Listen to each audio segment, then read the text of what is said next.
Welcome to Chicken Yard Sports. This is your host, Yak Blunderland, along with my co-host, Earl. I'm getting fucked up, Blasterson. And that about sums up the Denver Broncos night right there. Just an absolutely terrible performance. They got beat by the Kansas City Chiefs. The game's not over, but it's 22-9 right now, and just a god-awful performance out there.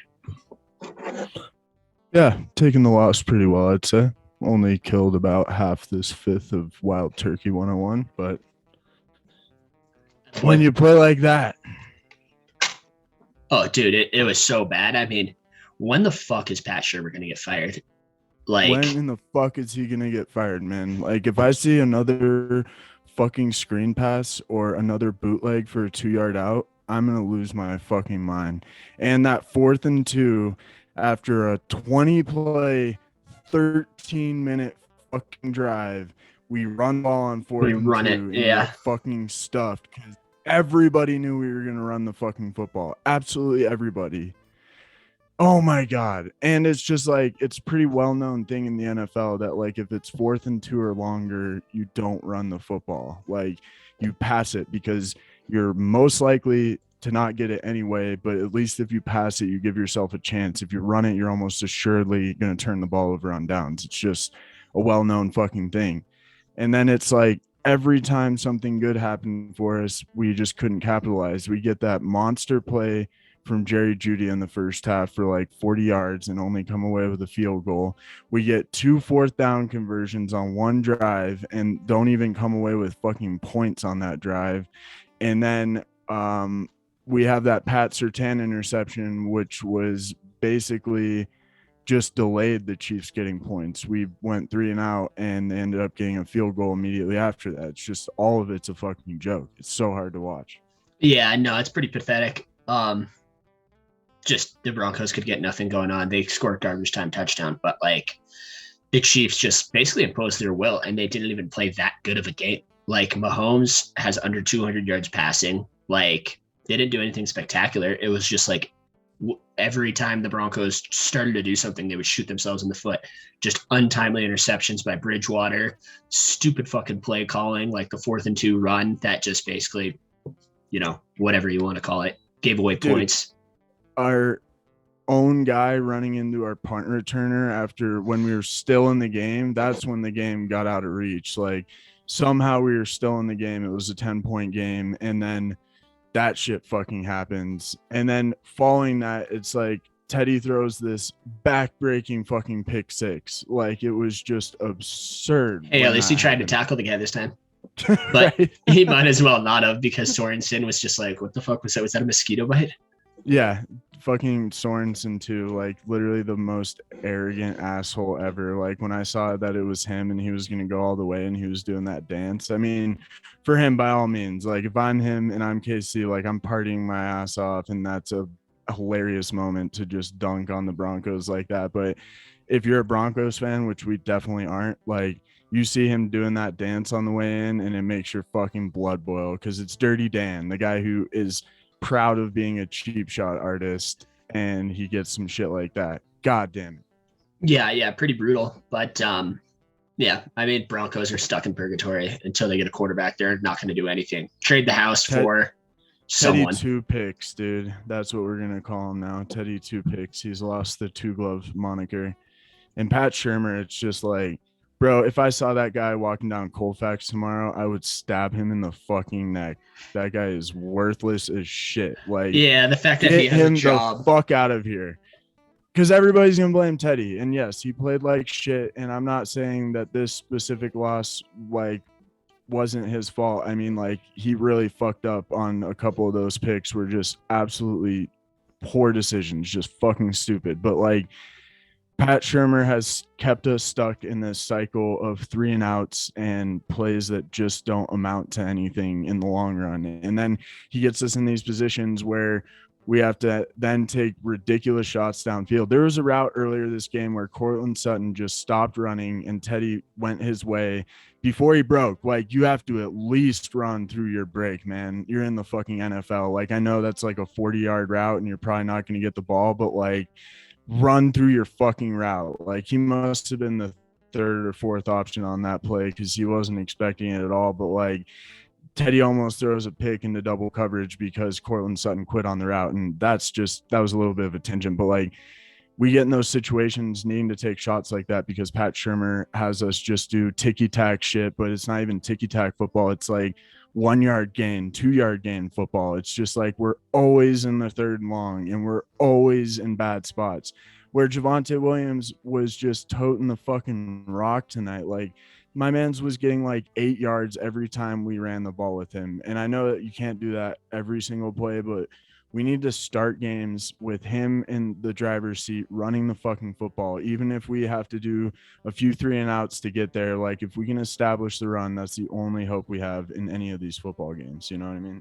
Yeah, for sure. I mean, just, yeah, terrible game, but fuck it, whatever. On to the next one. In other news, the Detroit Lions won a football game today. Yes. Which was absolutely glorious. And the pretenders, who are the Minnesota Vikings, are obviously pretenders because it's like anybody who says Kirk Cousins is good and then he has a game like this, or like any of his losses, all of his losses are just so bad. Like, they just seem so bad, you know? And like, for the Vikings, this is just this is as low as you can go, especially for a team so with playoff like hopes. And I guess I wouldn't consider them title contenders whatsoever, but it is just absolutely hilarious that the Jared Goff-led Lions march down the field on Zimmer's defense and get a touchdown as time expires. Like, oh God, it was absolutely hilarious. Yeah, I mean, that's just classic. Like, of all the teams to do it, to embarrass the Vikings this bad, it's great that that's the team that did it. Because I'd say if this was a loss to any other under 500 team, it would be just as embarrassing for them at this point in the season, when they really did think that on paper they had some shit that could contend with other people. Because you are proven to be a complete fraud at this point, if it wasn't already made abundantly clear the last few weeks, you know. But yeah, for the Vikings, they're fucking toast. That's the final nail in the coffin. Oh, that is easily the nail in the coffin. Good for Dan Campbell. Like, if anybody deserved to not have a 0-17 season, it was that guy. So I'm really glad that he's not going to have to deal with that bullshit if it was going to happen at all. But also, people can get off the Lions a little bit and they don't have so much pressure on them. They'll be a fun team and might upset some other people down the stretch and cause some mayhem for the playoffs, which are just insane at this point. I mean, if the Broncos had won today, they would have been one game back from like first in the AFC, potentially, like one game back from being tied for first, basically, with the rest of the AFC. Like, what is there, 4 or 5 teams that are all 8-4 right now?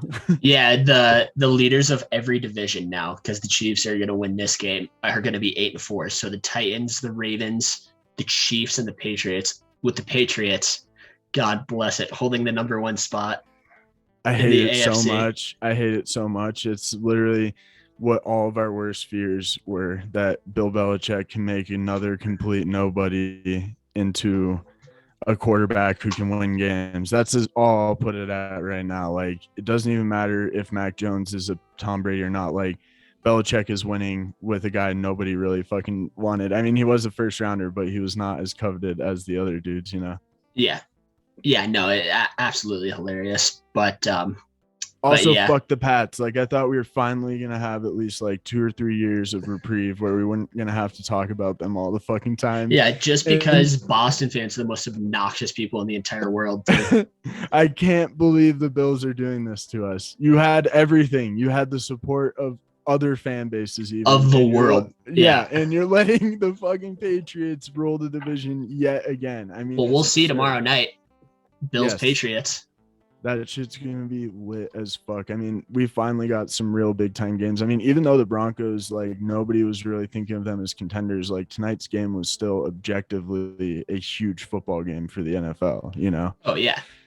Yeah, I mean, Because if of the the Broncos somehow won, it flips the entire landscape on its head, and yeah, if Broncos are now would be leading that division. Like, it's nuts. Like that game was huge tonight, and for the Broncos, it's not that we're Broncos fans or anything, but kind of with this team, you kind of know pretty early on because you've seen really good football teams from the Broncos. So you know kind of early on if you think they're going to cut it. Because I'm always comparing them to like the 2013 team. And it's like, if I don't think they're better than them, I'm not going to get all that excited. And then a game like this, and you're like, yeah, it's fucking over. Like maybe not statistically so, but we'd have a hard time getting a wild card. You know, like today was our well, best. now that there's 3 wild cards, I don't It's know. possible, It's but I'm really just saying I don't see them going deep even if they make it because tonight was a big game, and if they had showed up and shut them down, that'd be a different story. But they didn't. So facts. also the Burrows like really fucked up today, as well as the Ravens, and that's good for the Burrows because they still have a chance because the Ravens lost today, and they have a good chance still at the division, but they got the shit kicked out of them. They're down 24-0, make this epic comeback and can't get the 2 point, but it's still 24-22. And they just couldn't get it done today. Like shortly after that, the Chargers kind of ran away with the game, and Burrow did throw a really bad interception. But also, Joe Mixon has this fumble that gets taken back to the house right as it's 24-20, and they're Yeah, that was about to brutal. drive down. That was such a backbreaker because the Chargers were not playing well at all, and they're on their heels. And the Burrows come down and look like they're about to make this comeback happen, and fucking Mixon just throws it all away, literally. Yep. Whew. Week Yeah. 13 was lit as fuck though. And Yeah, dude, there was some Colts, crazy football that happened today, no doubt.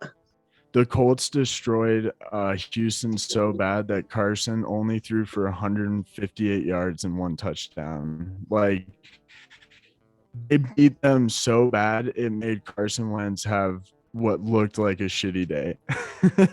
Yeah, but it wasn't because they ball didn't need to and do shit. destroying Yeah, I them. mean, they had 238 yards on the ground today. Like, And they just pumped Houston. Like, Houston didn't stand a chance this entire game. yeah, that's so brutal. I mean, that was over just early, and the Colts were probably being gentlemen and are like, we're not even trying to get this much yards and score anymore. It's just like, you can't fucking stop us. Like, we're being polite and you can't stop us. And Yeah, facts. also, the Eagles had a really, really exciting game today with Gardner Minshew coming in and just being an absolute Messiah. Yeah, the Messiah was real today. Did you see him celebrating with his dad? No, I didn't. He was like that. the world's most excited man. It was fucking hilarious. He was like as pumped as you could possibly be. It's so badass. He goes to the Jags, has no chance really of being a starter. Some shit goes down. He ends up starting a shitload of football games for them. And now he gets a second chance while Jalen Hurts is hurt in Philadelphia in front of some of the rowdiest fucking people on planet Earth and gets to ball out. Like, that is NFL magic right there. I'm all about it. Give me, like, shoot that shit in my veins. You know what I mean? Oh, for sure. And I mean, here's the craziest part. So obviously the Bucs are going to win their division. The Packers are going to win their division. The Cardinals will win theirs with the Ram being a wild card. Dude, we might get 2 teams from the NFC, or we might get 3 teams from the NFC Beast in the playoffs. Like, God, with Washington, the shit. Eagles. Oh, dude, it is absolutely hilarious. That would be the best thing to ever happen. That'd be the most comedic shit ever. That'd be like, our bread and butter would be our favorite thing in the world to happen is watch the NFC East after all finishing under 500 send 3 teams to the fucking playoffs. Yeah, like right now the Eagles aren't in. The Niners have the I guess Tiebreaker. 7th seed. Because they're 6-6. Washington's 6-6. They're in the 6th seed. And then, but yeah, just a couple wins here and a couple wins there, and the Eagles could be hit over the Niners, who also like had a must-win game in Seattle and also botched it. They lost What was the score of that game? They lost 23-30 to Seattle, and Seattle's been playing terrible lately. And Jimmy G had a potential to, win the game, at least tie it up, send it to overtime, and then just blew it. 4th and goal, nothing. Yeah, that's so bad for the Niners too, because coming into this game, if they had won, I was thinking about it earlier today, and I was like, man, everybody's just been shitting on them all year because they've played like trash. But if they win today, like they're right up there at 7-5. And the Rams, I watched quite a bit of the game, and the score doesn't really indicate, like in the first half, they were not playing that well. I mean, later on, obviously, they just destroyed the Jags, but from like a big picture standpoint, the Rams have looked real shaky like the last 4 weeks in a row now. And it's just crazy too. Also, Odell had another hilarious pass from Stafford where Stafford like uncorked a crazy deep ball for him and he pulled up on his route too. And it's just like, bro, you're bitching about getting the ball everywhere you go and you're going to pull up on what could have been like an 80-yard fucking bomb. You know what I mean? Yep. Oh, yeah, man. It was a crazy week, but I mean, I don't know how much more there is to say. Other than real quick, I'll just throw this in there. The Ravens easily could have won that game on that 2-point, and Lamar just overthrows Mark Andrews, just brutal. And for them, that's a real bad loss. Oh, that's a real bad loss. I mean, to drop a game when the Bengals drop a game too, it would just further distance you from them. And it was pretty bad. Yeah, not that we're Burrow fans, but I mean, we're Burrow fans. It's Bengals from here on out for real. For sure, dude. Let's go fucking Burrows, baby. But that'll conclude week 13. We'll get back at you tomorrow to recap the Bills and the Patriots, which is going to be a hell of a Monday night game. Fucking game, yeah. Yeah. It's going to be sick. So fucking stoked on that. But I'm Yak Blunderland. That is Earl Blasterson. Like and subscribe and peace.